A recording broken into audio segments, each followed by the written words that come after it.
ឆែកមើលសុពលភាព ID card អញ្ចឹងយើងចូលក្នុង website Hi Korea អាចចូលតាម neighbor អូវាចេញមកឲ្យនេះ Hi Korea ហ្នឹងអាហ្នឹង website ខាងលើគេហ្នឹងយើងចុចចូលមកអញ្ចឹងវាចូលផ្ទាំង website ហ្នឹងហើយអញ្ចឹងយើងចូលកន្លែងខាងក្រោមនេះ PC ចាយើងមើលទៅកន្លែងនេះណាចាអញ្ចឹងវាលោតអញ្ចឹងឲ្យហើយនេះយើងមើលទៅវាមានច្រើនចាកន្លែងនេះប៉ុន្តែយើងយកទីម៉ានទី3នេះកន្លែងទី3នេះចាយើងព្រីកមកទៅវាគេ Chero Mayo Il Cho He អញ្ចឹងយើងចុចលើពាក្យហ្នឹងមកចុចលើកន្លែងហ្នឹងមកអញ្ចឹងវាមានឲ្យយើងពេញកន្លែង passport យកកូនហូលេខ passport ខុកចុកសញ្ញាវ៉ារីលថ្ងៃខែឆ្នាំកំណើតបន្តមកទៀតចាយក hack in ចាអញ្ចឹងលេខក៏ត្រូវតែពេញតែចំណុចដែលយើងត្រូវពេញហ្នឹងណា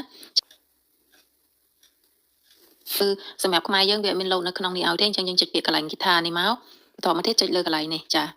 Kuka Sontage ចាចុចលើកន្លែងហ្នឹងមកយើងមើលរកអីគេចាប្រទេសវាមានច្រើនក្នុងហ្នឹង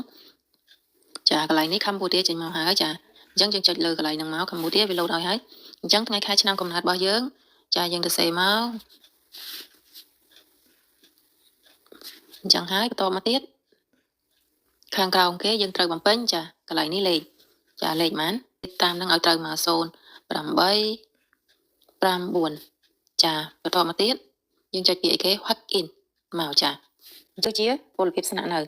ចាអញ្ចឹងយើងមើលពង្រីកមើលទៅអញ្ចឹងកន្លែងនេះ Cherokee Gan Man Loil ហ្នឹងគឺ2023ខែ6ថ្ងៃ22ហ្នឹងចា